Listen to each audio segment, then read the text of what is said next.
Hey, I'm going to very quickly walk through how you can make content on your Chromebook available offline.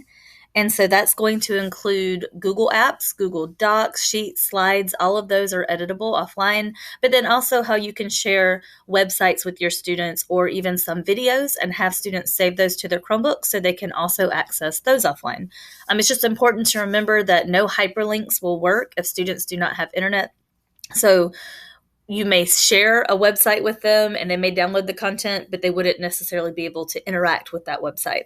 So the first step is for students to make sure that they can use their Chromebooks offline. They go to Google Drive, which is drive.google.com, or they can click on the waffle and get there that way.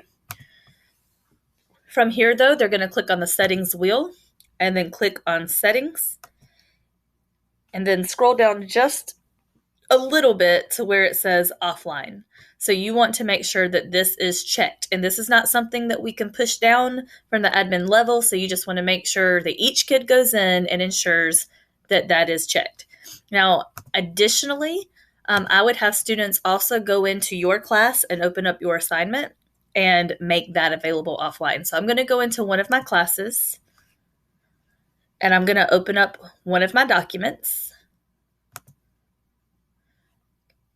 So if this was a Google Slides that maybe that you've assigned to your students, they would want to go in and open it up. And you'll notice when I click on File the first time, it doesn't show up.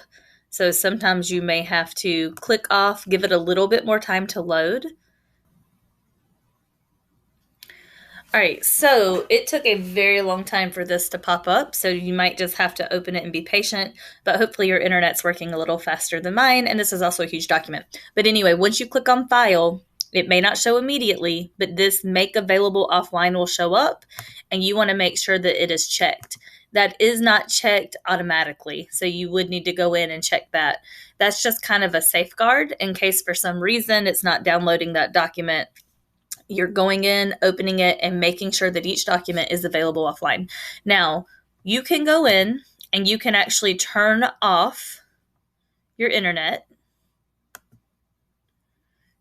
and then make changes. Okay, so I'm going to come in and I'm just going to make a little change here. You want to make sure, students, that up here it says saving. All right, and so it will say save to this device instead of, save to drive. And then once you turn your internet back on, okay, so once you come back to school and you're connected to the internet again, then it will say changes saved to drive.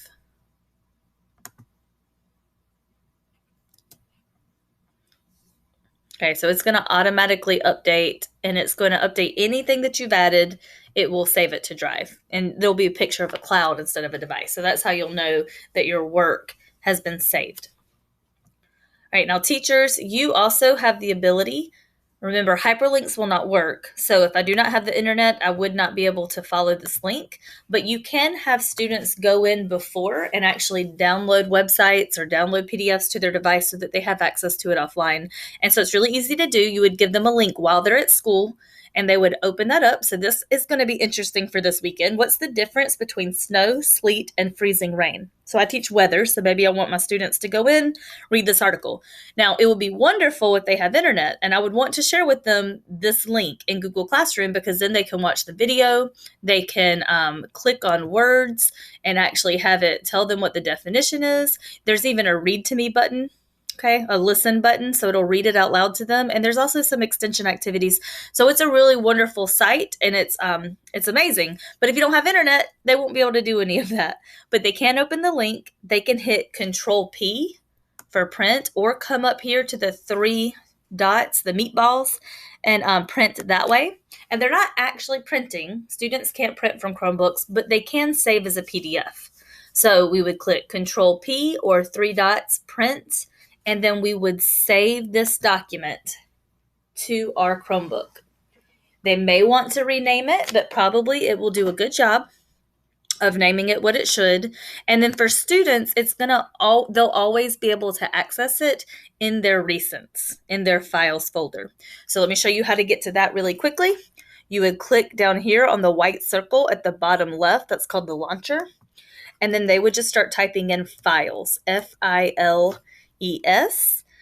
And so once it pops up, they can either click it from there, or they can right click, 2-finger tap, and say pin to shelf.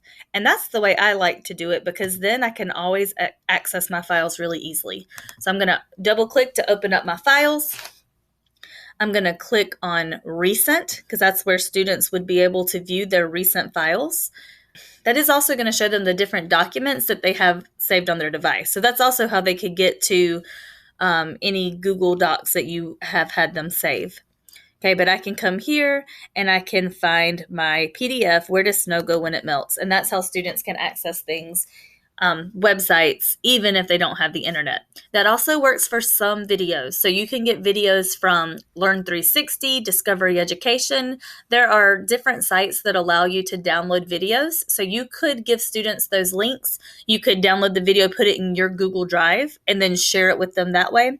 But students can also download videos to their Chromebooks as well. You would not be able to download YouTube videos, however, because that would not be legal. But there are some legal videos that you can share with your students. All right, I hope that helps. Make sure that they have gone to Google Drive and clicked on the settings wheel and made available offline. Make sure that you have them actually open up the actual doc you want them to work on. Go to File, Make Available Offline. And then also any websites or videos, go ahead and get them to open those and download them to their computer. If you have any questions at all, please reach out.